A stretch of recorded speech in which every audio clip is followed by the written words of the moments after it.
11:57 on Saturday. British summertime, the eyes of the racing world will be drawn to Churchill Downs and the Kentucky Derby. 20 runners set to go to post for one of the biggest races of the calendar in America, and we can drill down into that, find out a little bit more about it with Peter Fornatale, who joins us now. And a big week, I guess, Peter, for every American racing fan. Oh, yeah. This is what it's all about in terms of the American racing consciousness. The Kentucky Derby really is at its center. All the lore, all the traditions, all the money we're going to be betting to try to find the winner on Saturday and see who will get draped with that blanket of roses in the winner's circle just after midnight your time. And not just the Kentucky Derby, the whole 2 days there, both a Friday and Saturday. A real treat for anybody tuning in. An amazing racing festival, and the cards came up very strong this year. Friday highlighted by the Kentucky Oaks, loads of stakes races, and then even more on Saturday, including 5 grade ones. Definitely worth putting on the TV and enjoying a great night of American racing right here on the channel. Well, 11:57 is the Derby. Let's have a check-in on the market. Journalism has been prominent in the betting for this for quite some time. He's now the 5-2 market leader from Sovereignty at 5-1. Luxor Cafe for Japan is a 9-1 chance. Sandman at 10s. Burnham Square at 12. Rodriguez 14, 16-1, and bigger the remainder. But just tell us, this journalism, Peter, he keeps on winning. Why is he so popular, and why is he our 5-2 favourite? Well, if you're a speed figure believer, as I am, the last 2 speed figures journalism has run are faster than any of the figures anyone else in the field has run at any point in their career. That's one of the reasons. Another reason is this race figures to suit his style. You see him here in this short field Santa Anita Derby. He'd already made a sustained run to get into contention where we pick up the clip. And this was not some pace burn up here. This was an even pace, and you can just see the way he throws down his challenge in the lane, gets down on his belly and finishes his race against a talented rival there in Baeza, who may or may not still make the Kentucky Derby. That's another interesting storyline. But now, heading to this 20-horse field with a lot of pace signed on, the race should really be run to suit journalism, and that's one of the reasons why he's as short as he is in the market. But for me, this is a horse that on a normal day of racing, given the advantages he holds, would be much shorter in the market. So I still think there's some juice in the price at that 5-2, and I wouldn't be surprised if you end up seeing some 3-1 out there on the day. I wouldn't jump and grab this 5-2. I don't think he'll be any shorter than that on the day, and you might even be able to do better because some of these horses are going to come for money as we get closer. And Stall 8, given his run style, would seemingly be okay? It should be perfect. It's interesting. Most of the speed is drawn down inside him. That's a good thing. They should be clearing out. I'm hoping he can just get a position going forward. He's not a deep closer. He has that tactical speed to be in contention like we saw there. So I'm hoping he can just assume a mid-pack position, save a little bit of ground, and then maybe make an inside-out kind of run as they're turning in under those twin spires of Churchill Downs. Now let's have a look at the draw overall. What would be the key points you can pull out of the draw when that was made, Peter? Well, it always was going to be a fast pace, I think, given the 20 horses, given how many speed horses are in there. But the draw really brought this into relief because you've got 4 of the speed horses drawn 1, 3, 4, and 5, giving them absolutely no chance but to try to get away from there and go. And that's going to be a real battle before the war ends, if you will, to see how that shakes out. But almost definitely the pace is going to be fast. Another horse that should be up there, probably not on the lead, but just off it, prompting things, is number 12, East Avenue.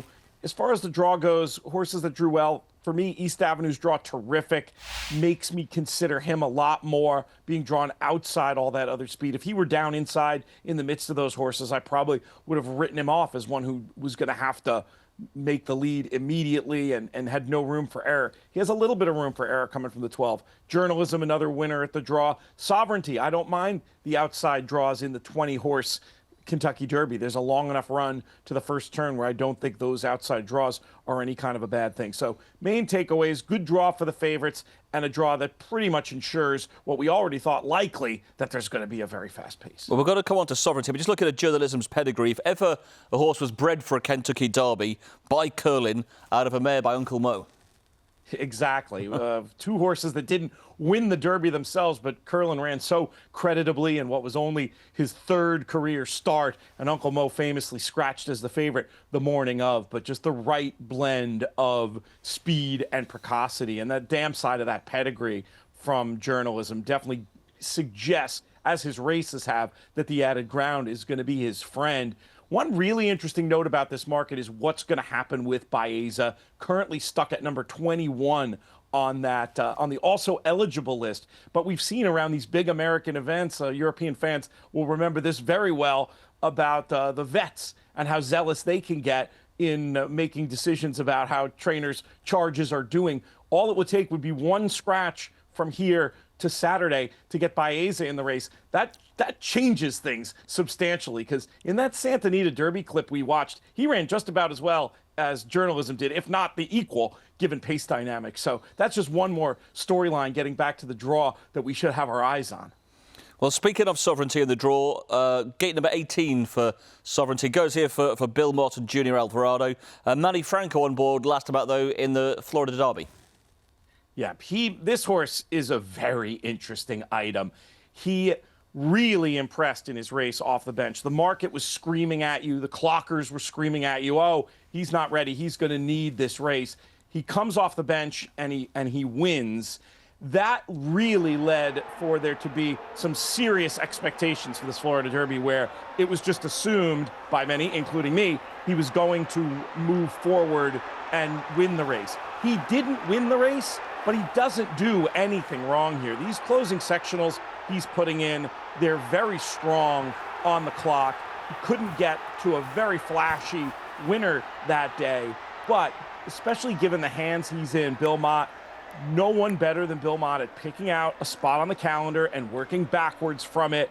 This has been the spot he is going to deliver Sovereignty's best race, I would think. He has to get faster to compete with the likes of journalism. That's why I prefer journalism still, another horse that should move forward and has done a bit more on the track to this point. But Sovereignty makes all the sense in the world as an alternative, and really wouldn't be surprised at all to see the Godolphin Silks in the winner's circle.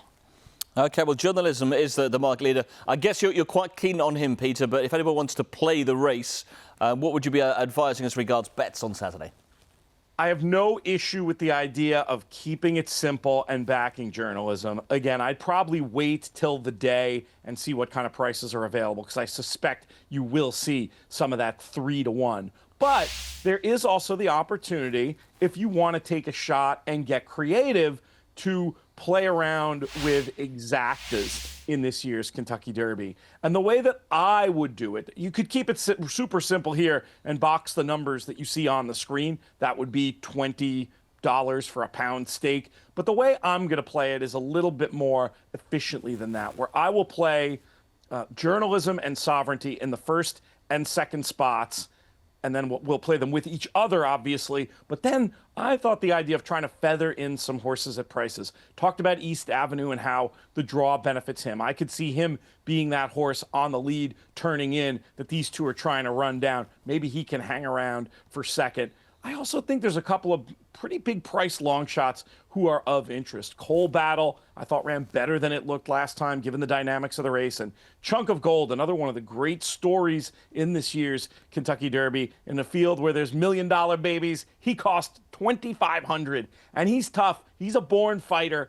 He's got very tough tenacity in his races, and I think he could be well served by that could serve him really well when it comes to this race and maybe working out the right kind of trip. I want to have some of his number on my exacta tickets as well. And any respect for the Japanese horses? I know Forever Young went so close last year. They've got two contenders around this time around. They've got the Maidan winner and Luxor Cafe as well. Yeah, Admire Daytona looks too slow. Luxor Cafe had handled him before and looks like the better of the two. My issue really is only the price. I just think he's short enough. based on the speed figures we have from Japan, he's not as fast as Derma Sotogake or Forever Young. He could prove me wrong. I mean, you watch back that tape of his run in the Fukuru Stakes, and he quickens very impressively. An excellent turn of foot. Looks more like a turf miler than he does a distance horse in that one. But he's respected, but one I just think you can fade at single-digit odds. It's a tough assignment. OK, Peter, always great to talk to you. Do me one favour over the next few days. Keep horsing around Kentucky. That's the plan, my friend.